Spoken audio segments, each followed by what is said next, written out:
Well, I am actually going to speak with Luke Stratton from Limithron, with that H.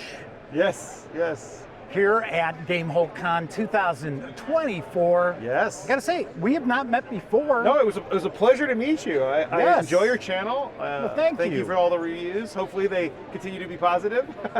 Well, I'll tell you what, if you continue to produce excellent role-playing game content, they will be. And once again, I'm sure folks out there are sick and tired of hearing me say this.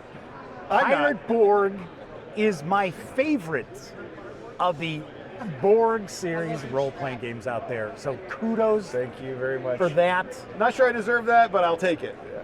Well, you paid me to say it. So no, I did not. We're not that kind of channel, right? Yeah, I hope not. All right, so let's talk a little bit about Pirate Borg.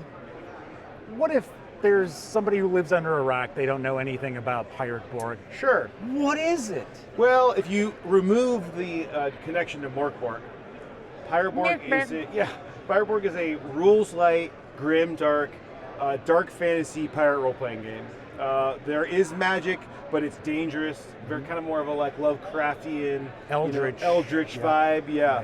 Right. It's set in the Dark Caribbean, which is a version of our history, but with some very key differences.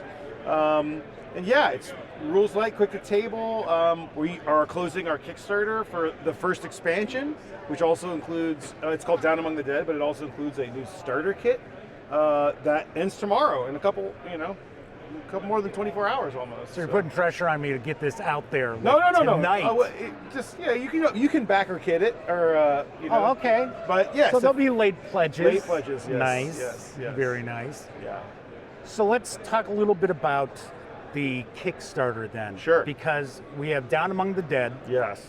And one thing I will mention, because you had said it's like a grim, dark setting. Yeah. I'm not going to disagree with the guy who created it, Sure. but I do want to point out, because there are some folks out there who are like, oh, grimdark, to them it's like, oh, all of the heroes are doomed, the world is ending, there's nothing we can do, there's no hope. That's not Pirate Borg. I would say you could definitely not play Pirate Borg that way, 100%. But there is a history of the Dark Caribbean table that ends with everyone turning to undead and then the world ending. Right. So, but the thing is, though, you play the game like you want to play it. Sure. And a lot of people, you can play as a parrot. You can play as a rat in this game. You play as a chicken, play as a mermaid. So a lot of people will kind of remove the apocalyptic element and just go, classic Pirates of the Caribbean, swashbuckling good times, I think the tables are important to mention as well, because every release for Pirate Borg, to my knowledge that I've seen, is just jam-packed with tables that old school Renaissance gamers absolutely love. Yes. Well, I should say game masters. Absolutely love. Yeah. And they're really unique and they're really fun. Thank you. For me, I have found that quick to table is important, especially as I've gotten older. I don't have time to read a 300-page 2-column book. It's much easier to just say, oh, what's happening in this town? Oh, here's a 3d6 table. That means I've designed a curve so the things in the middle will happen more regularly. Often, sure, right. So we do a lot of that where it's world building through tables. Where if you want to read a table, you can do that. Also, you can just let the book do the thing that you bought it for, which is the heavy lifting. Right. I just love that kind of game design, especially from games like obviously Morkborg, and Mothership, and all those. Motherships. Yeah. Very good, very good. Although, funny enough, with Mothership, I think there are too many gamers out there who don't realize if the player fails their role, it doesn't necessarily mean they fail. Yes. There's complications. They could succeed. And I think people have a lot more fun with it once they learn that. Yes. But we're not here to talk about Mothership. So, Down Among the Dead is an adventure collection, if I remember correctly. It's like we call it kind of an anthology. Yeah. There are 3 larger adventures. All 3 could be run as one-shots, but most of them are best served as like 2 or 3.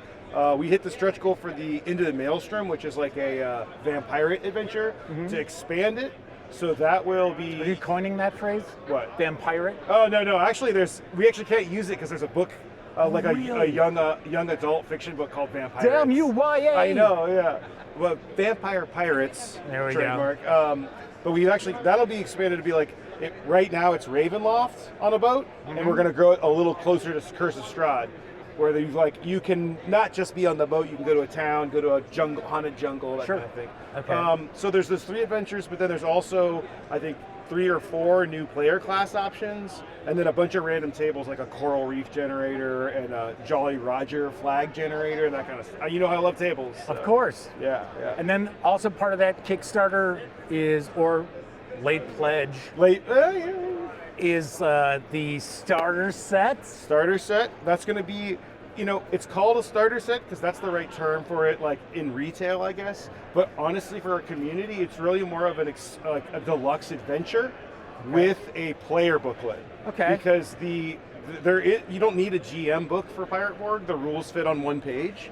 So basically, this is going to be a 4-part adventure called Trapped in the Tropics that will be very much like Buried in the Bahamas, and that it'll like have notes on how to play this game if you've never played Pirate Borg or even an RPG before. Sure. Then it'll have like fold-out maps and dice and character sheets, and then there's a booklet that's all the rules from all the player-facing stuff in Pirate Borg, but in a smaller booklet format. So if somebody already has the core book for Pirate Borg, Yeah. they should still take a look Yeah. at that starter kit. Starter kit. Yeah, like, so this is not so much a marketing thing as it is, this is what's important to us as gamers. Right. That I hate when you have a new game and then there's the core book and the starter, and you're like, well, if I'm serious, I just get the core book. We want it to be, they go together. Right. So you like aren't There's replacing. value in that starter if you already have the core Yeah, book. exactly, yes. That's the idea.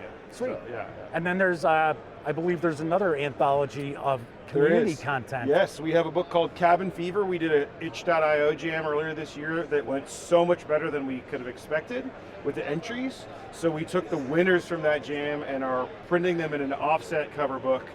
The original deal with the jam was that we were going to make a Lulu print-on-demand book and sell it for like cost. Yeah. So by doing an offset print, we've lowered the cost, and we're going to keep that same price. So it's actually a bigger book, but will be cheaper. But it comes with, it's going to have bookmark ribbons, offset print, end papers and stuff. So we're really excited about that. It's so much more content, like adventures, classes, random tables. Basically. Through the grapevine, I heard there are 16 products that are in the pipeline. Oh yeah, that's probably about right. We've got dice, and I mean, we just made all the stuff that we like wished we could have made the first time. Sure. But we didn't know we didn't know if the game would even be successful. Right, of course. Yeah. Last thing I do want to point out for the audience out there, you've got a couple of releases if people play 5e. Oh yes. And maybe, they're like, wow, that Pirate Borg sounds cool, but my players only play 5e. Yeah. There's a bestiary that's aimed at 5e. It's designed for the it. bestiary is all the monsters in the Pirate Borg book Yep. converted to 5e. Yeah. Right. And then there's the naval rules for 5e because, strangely enough, Yeah, I don't know. there aren't any naval rules. Although, weirdly, they released Spelljammer and there are no spaceship combat rules either. A lot of people have asked me to convert Limithron's Guide to Naval Combat to Spelljammer, but I gotta go where my heart is. Right. And space pirates, I like space horror. I don't like space pirates for some Right. reason. So Yeah, you've got the alien Yes, hat. I I am, think that yeah, kind of gives yeah. that away. But I do want to kind of plant the seed. Like, I am not, like some people in the industry, anti 5th edition. I love 5th edition. I just think that grimmer, easier to die version is a better fit for what the kind of game I like to play. Sure. But my next book, which is called The Dark Caribbean, which is a setting book, we are making a 5e version and a Nice. Pirate Borg version. I feel like Pirate Borg is like, you are Barbossa's crew. You are like a crappy pirate that might get killed quickly. Sure. And Dark Caribbean 5e is like, you are Jack Sparrow and Will Turner and Elizabeth Swann. Like, you are like the big narrative hero that probably won't die. That's Right. kind of the pick your poison kind Right. of vibe, Sweet. Yeah. Excellent. Well, of course, anybody who follows thegaminggang.com or stops by and watches videos are going to hear all about these releases when they go to Kickstarter or available for order. Sure. Well, and when we send you your review copies. Well, they'll get news about it first. Yeah. Luke, thank you very much for Great taking to time meet you. out. We battened down the hatches to make sure nobody came over here Yeah. during the interview. Have a great show. You too.